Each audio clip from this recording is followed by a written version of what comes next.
Hello, my friends. I have kind of a fun project today. A while back, I painted these little resin balloon dogs for a show I had. I ended up with one, and actually it's my favorite one, so I'm happy about that.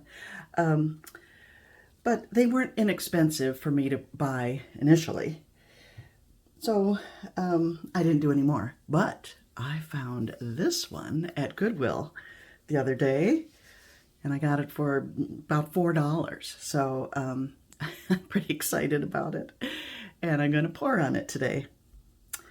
Now I gave it a quick wipe down with rubbing alcohol, and then I sprayed it with Krylon matte finish, Krylon 1311.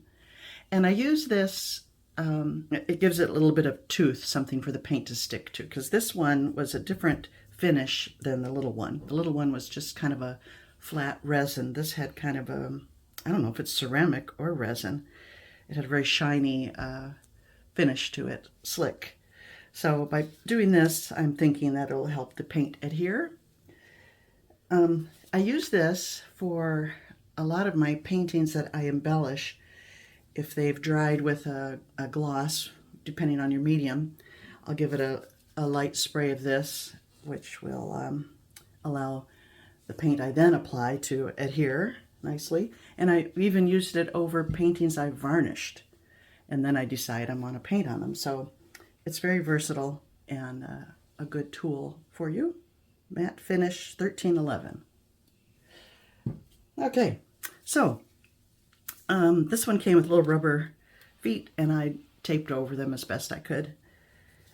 I'm going to start with the bottom, the areas that are hard to access, and cover those, and then I'll go to the top, because I don't want to do a nice job on the top and then have to turn it over and mess it up. So we'll go with all the underneath parts, the difficult to reach parts first. I'm going to be using Artist Loft Ready Mix paint straight from the bottle. I've got an assortment of colors. I just want to really, similar to this one, just a lot of colors. So here we go. It's not a pretty process, I'll tell you that. It takes a while before you get something decent. You can be a little sloppy with it. You're just looking to get coverage at this point. Poor dog. I should have started with red. The poor thing looks like, well, a victim, and I'm a big dog lover. I don't even like that joke I just said. I'm almost out of this one, so it's coming out kind of clumpy. I should save some for the top. All right, let's do some.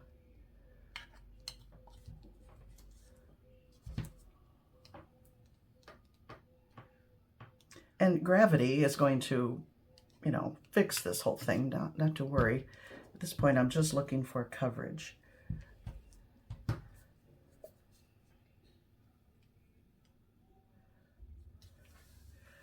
What a mess.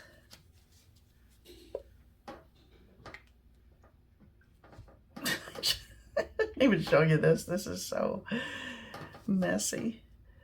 It's so...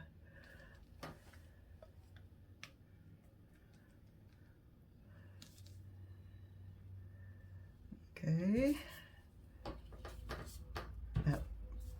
That is a very bossy color. This is a good thing for me to remind myself of what colors, look good and what don't.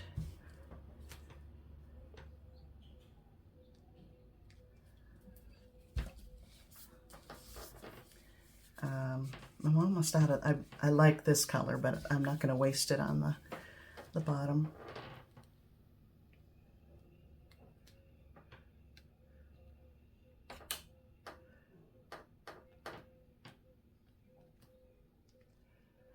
It's coming along. All right, have I got the whole, I've got coverage on almost that whole thing. I wonder if I want to go a little more around the feet, although when when I work from the top, some's going to run down here too. All right, I think that's good enough. It does waste a lot of paint, but I'll scrape all this up and mix it together and use it, you know, as a base coat for something. So now I can look at the top and do a little more careful placement of color.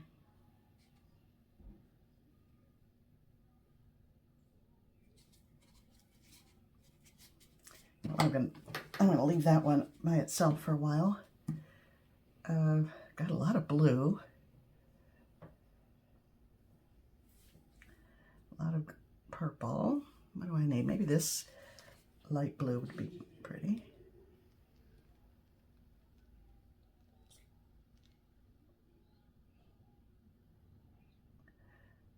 So anywhere I see this bright yellow, it needs attention.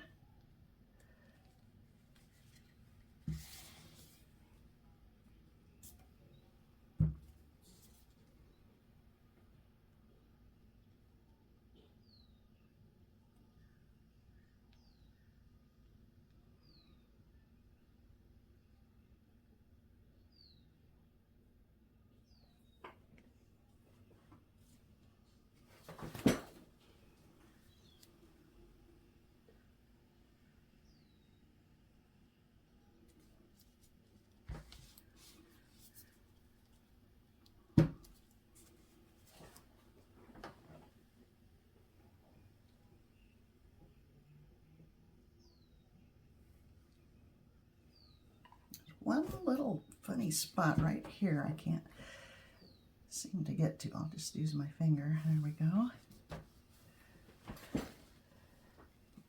Okay.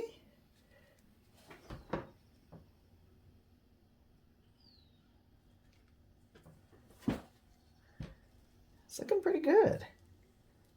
I'm not going to be able to pick it up and show you any other part of it, but I'll bring you in for a closer look. All right, I'm going back to the red. I do want to add some red.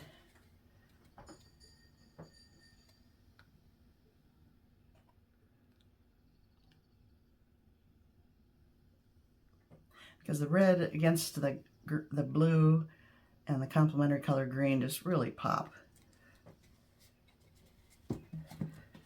Now, I didn't use the yellow, did I? I'm going for it. Why not? Get all the colors going here.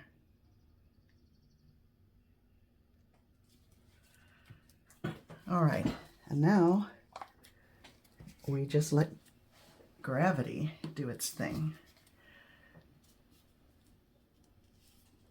I do like the metallic purple though. I'm going to add a little more of that.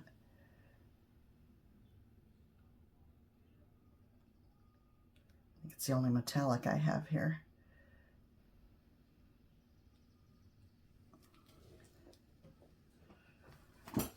Okay, I think I'm done.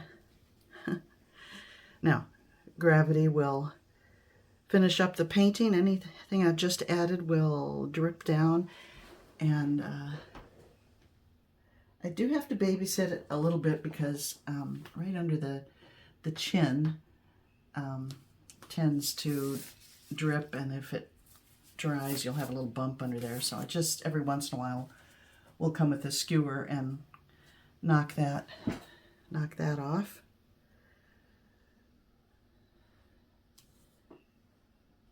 I think it's pretty.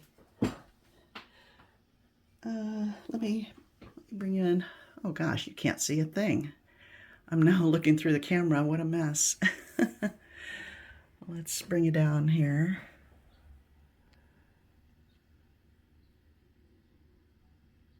And there it is.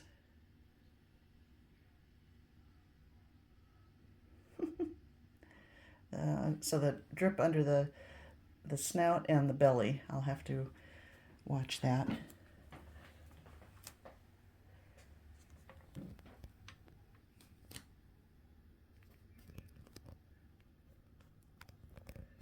Oh, you can see,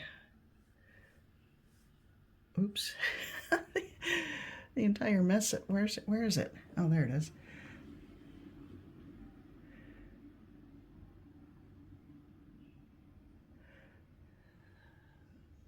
Well, there we go. Oops. I don't know if this video is worthwhile, but I'll show you the dried result in a future one. When it's all dry, I will be doing a high gloss finish to it, and it will end up looking very much like it does now once it's varnished. Okay, my friends, thanks for watching. See you next time.